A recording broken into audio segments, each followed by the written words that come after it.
আজি আমাৰ প্ৰথমটো প্ৰশ্ন হৈছে 1739 চনত নাদিৰ শ্বাহে ভাৰত আক্ৰমণৰ সময়ত মোগল সম্ৰাট কোন আছিল? শুদ্ধটো হৈছে মহম্মদ শ্বাহ। তলৰ কোনজন মোগল সম্ৰাট ছাইয়দ ভাতৃত্বৰ ফাঁচি দিছিল? Right answer ফাৰুখছিয়াৰ। কৰ্ণাল যুদ্ধ নাদিৰ শ্বাহ আৰু কাৰ মাজত হৈছিল? শুদ্ধটো হৈছে মহম্মদ শ্বাহ। স্বায়ত্তশাসিত আভাদ ৰাজ্যৰ প্ৰতিষ্ঠাপক কোন আছিল? ৰাইট এনচাৰ ছাদাত খান। মোগলৰ নিয়ন্ত্ৰণৰ পৰা কাৰ্যকৰীভাৱে স্বাধীন হোৱা বংগৰ প্ৰথমজন নবাব কোন আছিল? শুদ্ধটো হৈছে মুৰ্ছিদ কুইল খান। অৱশেষত কোনজন মোগল সম্ৰাটৰ ৰাজত্ব কালত জিজিয়া কৰ বিলুপ্ত হ'ল? ৰাইট এনচাৰটো হৈছে আকবৰ। পিছৰটো প্ৰশ্ন জয়পুৰ চহৰখন কোনে প্ৰতিষ্ঠা কৰিছিল? শুদ্ধটো হৈছে ছাৱাই জয় সিং। মহীশূৰৰ কোনজন শাসকক মহীশূৰৰ বাঘ বুলি জনা যায়? শুদ্ধটো হৈছে টিপু চুলতান। টিপু চুলতানে কোন ঠাইত ৰোপণ কৰিছিল স্বাধীনতাৰ গছ? Right answer শ্ৰীৰিংগপাটম। ৱাণ্ডিৱাছ যুদ্ধ ইংৰাজৰ হাতত পৰাস্ত হোৱা ফৰাচী সেনাপতিজন কোন আছিল? Right answer count de Lally. Salbai সন্ধিত কোনখন যুদ্ধৰ অন্ত পৰিল? শুদ্ধটো হৈছে ফাৰ্ষ্ট এংলো মাৰাঠা ৱাৰ। পিছৰটো প্ৰশ্ন প্ৰথম মাৰাঠা পেছোৱা কোন আছিল? Right answer Balaji Vishwanath. বংগত দ্বৈত চৰকাৰৰ ব্যৱস্থা প্ৰৱৰ্তন কোনে কৰিছিল? শুদ্ধটো হৈছে ৰবাৰ্ট। বাক্সাৰ যুদ্ধ কোন বছৰত সংঘটিত হৈছিল? Right answer 1764। বাক্সাৰ যুদ্ধৰ সময়ত মোগল সম্ৰাট কোন আছিল? শুদ্ধটো হৈছে শ্বাহ আলাম টু। আজি আমাৰ পিছৰটো প্ৰশ্ন কোনজন ভাৰতীয় শাসকে প্ৰথমে সহযোগী মিত্ৰজোঁট ব্যৱস্থা গ্ৰহণ কৰিছিল? শুদ্ধটো হৈছে নিজাম অফ হায়দৰাবাদ। চতুৰ্থ এংলো মহীশূৰ যুদ্ধৰ সময়ত গভৰ্ণৰ জেনেৰেল কোন আছিল?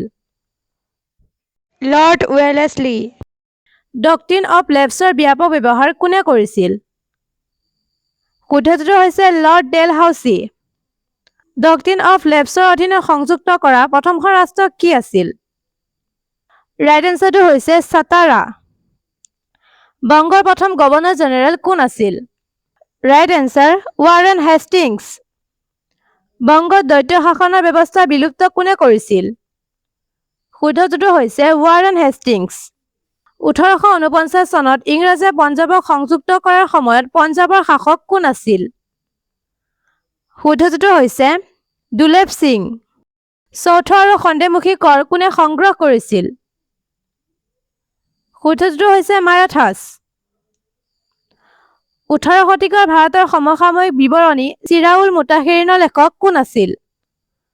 শুদ্ধটো হৈছে গোলাম হুছেইন। বেদাৰা যুদ্ধ ইংৰাজ আৰু কাৰ মাজত হৈছিল? Right answer Dutch. কোন যুদ্ধৰ পিছত চেৰিঙাপাটম সন্ধি স্বাক্ষৰিত হৈছিল? শুদ্ধটো হৈছে থাৰ্ড এংলো মাইচৰ ৱাৰ। মাৰাঠা সাম্ৰাজ্যৰ শেষৰ শক্তিশালী পেছোৱা কোন আছিল? Right answer Bajirao two. যৌতুৱাৰী ব্যৱস্থা মূলতঃ ভাৰতৰ কোনটো অংশত প্ৰৱৰ্তন কৰা হৈছিল? Madras and Bombay presidency. ধনৰ নিষ্কাশন তত্ত্বটো প্ৰথমে প্ৰস্তাৱ কৰা হৈছিল? শুদ্ধটো হৈছে দাদাভাই নৌৰোজী। দাদাভাই নৌৰোজীয়ে কোনখন কিতাপত ধনৰ নিষ্কাশনৰ বিষয়ে ব্যাখ্যা কৰিছে? Right answer and British rule in India. ভাৰতৰ প্ৰথমটো কপাহ কল 1853 চনত ক'ত স্থাপন কৰা হৈছিল? শুদ্ধটো হৈছে বম্বে। ভাৰতৰ প্ৰথমটো পাট মিল 1855 চনত ক'ত আৰম্ভ কৰিছিল? ৰাইট এনচাৰটো হৈছে ৰিঝাৰা। আজি আমাৰ নেক্সট কুৱেশ্যনটো হৈছে 1813 চনত আইন ভাৰতীয় অৰ্থনৈতিক ইতিহাসত তাৎপৰ্যপূৰ্ণ কাৰণ কি? শুদ্ধটো হৈছে abolish the company's monopoly of India trade. পিছৰটো প্ৰশ্ন কোনজন গভৰ্ণৰ জেনেৰেলক ভাৰতত অসামৰিক সেৱা পিতৃ বুলি জনা যায়? শুদ্ধটো হৈছে লৰ্ড কাৰ্ণিউইলছ। 1793 চনৰ কৰ্ণৱালিছ সংহিতা কি নীতিৰ ওপৰত ভিত্তি কৰি গঢ় লৈ উঠিছিল? শুদ্ধটো হৈছে সেপাৰেশ্যন অফ পাৱাৰ্ছ। ভাৰতত আধুনিক আৰক্ষী ব্যৱস্থা কোনে প্ৰৱৰ্তন কৰিছিল? শুদ্ধটো হৈছে লৰ্ড কৰ্ণৱালিছ। কোনখন আইনে আনুষ্ঠানিকভাৱে কলিকতাত উচ্চতম ন্যায়ালয় প্ৰতিষ্ঠা কৰিছিল? ৰাইট এনচাৰটো হৈছে ৰেগুলেটিং এক্ট অফ 1773। নীল-দৰ্পণ নাটকখন কোনে ৰচনা কৰিছিল? শুদ্ধটো হৈছে দীনবন্ধু মিত্ৰ। পিছৰটো প্ৰশ্ন, ভাৰতীয় অসামৰিক সেৱাত প্ৰৱেশ কৰা প্ৰথম ভাৰতীয় কোন?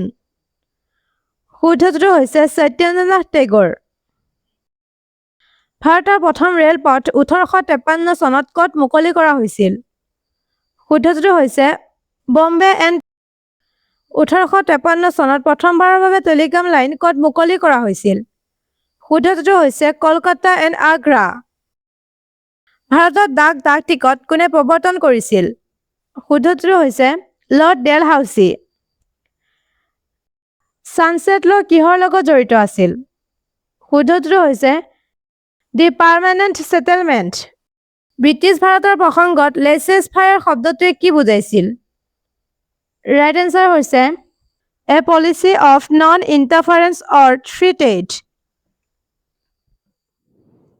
1853 চনৰ উত্তৰ-পশ্চিম প্ৰদেশৰ ৰাজধানী ক'লৈ স্থানান্তৰিত কৰা হৈছিল?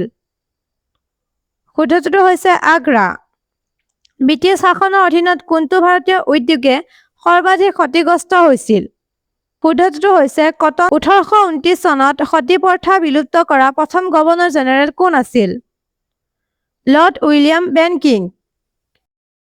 আজি আমাৰ শেষৰটো প্ৰশ্ন হৈছে কাক সততে আধুনিক ভাৰতৰ পিতৃ আৰু ভাৰতীয় জাতীয়তাবাদৰ নবী বুলি জনা যায়? শুদ্ধটো হৈছে ৰাজা ৰামমোহন ৰয়।